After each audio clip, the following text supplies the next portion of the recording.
Welcome to TYT Sports, everybody. Ben and Francis with you. So there's a beef. They're beefing. Yeah. Spain, the Spanish national team. Yes. The country as a whole, they're up in arms at Chelsea because Chelsea, on this international break in the Premier League, doesn't want two of its best players, who would be on the Spanish national team, to participate because they're nursing injuries. One of the games is what's the phrase you guys use? A bullshit friendly. Yeah. But the other one is a qualifying game for the European Championships against Germany, and normally that wouldn't matter, but Spain was degraded and humiliated at the World Cup. So there is the Spanish national team is in disarray. Yes. Right? So they feel like they need their guys, and they want a sense of Spanish players coming together like, hey, we got to fix this. This was humiliating what happened to us. We were essentially the #1 seed, and we got kicked out of the gym. Yeah. Well, I mean, at one point, Cesc Fabregas is one of the players that are wanted to be taken by the Spanish national coach because he's very essential to their team. He's carrying a niggling injury. So Mourinho just doesn't want to risk a niggling injury, which is just reoccurring, annoying, you know what I mean? But Diego Costa's fitness when he gets one injury is about as stable as Jason's emotional values on a Saturday night. So you need to think about Diego Costa. Stable as Jason's emotional values on a Saturday night. I think I understood niggling more. Yeah, niggling is by far a better comparison. Okay, all right. But if you know Jason, you know what I'm talking about. All right, but anyway, Diego Costa, he's by far the best, well, not by far, but the best striker in the Premier League at the moment. Rightly so, Mourinho's worried about his fitness, but it came down to what they cleverly titled as a dick swinging contest. What is more important? Is it the national team in these games, or is it the team who's fighting for the Premier League? Now, let me ask you, let's get a broad question here, because I don't care how this is resolved, and this is not the most important game that Spain is going to face. One was a friendly. The German game, they might win anyway, right? Or is it possible? Maybe not. Depends on who plays for Germany, right? It's a different Germany team than it was in the World Cup, to be honest. And are German players taking it off too? No, I mean, the thing is, it happens quite a lot. So Marco Reus was German's. The specifics don't matter. Let me ask you this question, and because aren't we reaching a point, as we've done story after story, and everybody's been following, no salary cap in the European leagues and La Liga and the Premier League, and are paying these unbelievable salaries to players. And if you're going to pay players, $500,000 a game, right? When they have an injury, you're not going to want them to risk exaggerating, making that injury worse when they go play for someone else. I mean, you're not paying these guys. Diego Costa isn't making $500,000 a game if that's what he's making. So he's making a huge salary, right?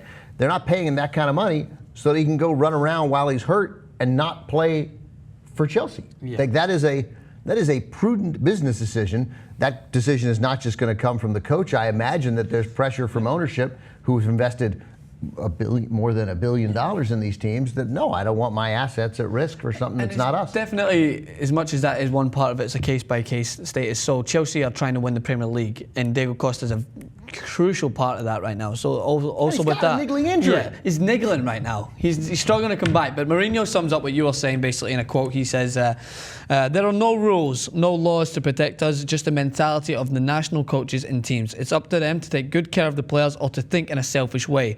It's up to them, not to us. I'm not the kind of guy to tell players not to go or to pretend they have problems.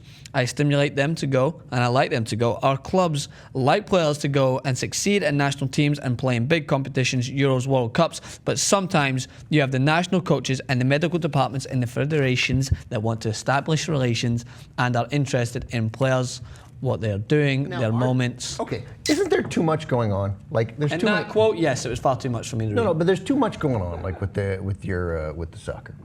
Like there's too many. You got too many things happening at once. These conflicts are going to happen. I could not disagree more, Ben. When you have these, like guys are leaving to play in the middle of a season, like that's unusual. I mean, it's because you're coming from a nation where you are given little snippets of like, we'll play football for 3 months or 4 months, then we'll play baseball. Like, when you're in a nation when you're born in an area that you can only focus on one main sport, then people just can't get enough of it. Right. Yes, it's strenuous on the players, but I'm pretty sure you also said at the same time you were calling these guys pussies because they're getting paid so much money to like guys that didn't want to fly to London to play in a competition with an injury. They should play. I don't call anybody pussies. Yeah, I heard it. I did not. Yes. It's not. I mean, I'm for athletes getting paid. I mean, in general, these people, there's money to be made. People are willing to pay it. This is how economics work. I don't think we should. I got no beef with them getting money. I'm just saying that this conflict is inevitable. Yes. Inevitable, and it's going to happen more and more and more as teams invest grotesque sums of money in players, and they don't want them to risk injury. We saw it in the American champ. I don't even. Here's how silly it is. I don't even remember what Paul George was playing for when he was hurt. He was playing for the FIBA World Cup. That was my point, man. That was my point. Nobody. Well, go ahead and make it, son. That's what I said. Paul George. So that's a tournament that's going on basically outside of the NBA because it doesn't go long for. It's not a year-long sport, but he still carries a freak injury, and freak injuries do happen. But I do understand what you're saying because. The injuries that we're talking about here are not as much freak injuries, they're recurring injuries that are going to be more, they're going to be expected to reoccur more because they're playing more games. And I do understand your point. So they have a friendly against Germany. We're in agreement. Blow it off. Yeah. Right? Blow it off. You can't risk an injury in an exhibition game. Yeah. And then they have a qualifier against Belarus. I mean, I can't imagine Spain has fallen so far that they can't beat Belarus. Yeah, that's true. I mean...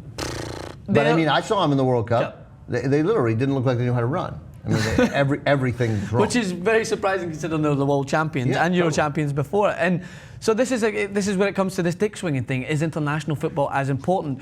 Maybe not so much when you're on a winning streak, but when you're just coming back from a World Cup where you're definitely you're still wounded, you know what I mean? You want to try and go out there and send a message, and they have been doing that. I don't think that it's worth risking Diego Costa's injury because they played him in the World Cup and it's only made his injuries worse because he was coming back from one in the previous season that made him miss the Champions League final. But that aside, Cesc Fabregas, they're saying that it's an injury that could be played through. To not take him there, I mean, Del Bosque is not happy with it and he's arguing with Mourinho, who's very outspoken about this. It's an interesting subject. I like talking about it with you. I like you. I like you too. That's great. That's nice. I'm just saying it's going to happen and it's going to happen again. And this is something you're going to have to get used to. The money has gotten too big that the precedent that has been set where the national team and the club team works on it and they work it out. We're entering in a different era, and there's too much money at risk for teams to trust that the national team is going to make the right decision, especially now, and probably what Mourinho isn't saying, which is the pressure on the Spanish national team is as high as ever. Like, it's intense right now. If Spain had performed well, if they'd finished fourth in the World Cup, even if they'd just gotten out of the qualifying stage, right? They didn't even get out of the... No, they never even got out. Right. If they just had a normal tournament, then maybe there wouldn't be this sense that they're in disarray. Yes. And they wouldn't panic so much. Not so much even about having their best players, but I suspect, and I'm just guessing, that in Spain there's a sense of, come on, we got to do this, everybody together, or however you say that in Spanish. Yeah, when Spanish guys become American and say, let's go. Let's do it.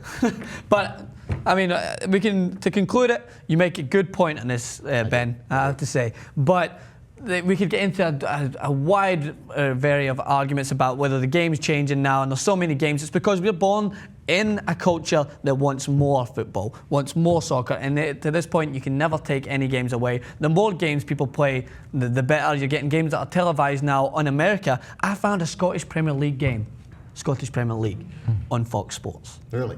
And it wasn't even my team, Celtic, who are the biggest team. It was like the mid-level table team. I was in disarray. You were in, I don't think that's the word you meant. I was in disbelief. That's better. Thank you for tuning in to TYT Sports. Make sure to subscribe, bring you more soccer coverage with our soccer experts here.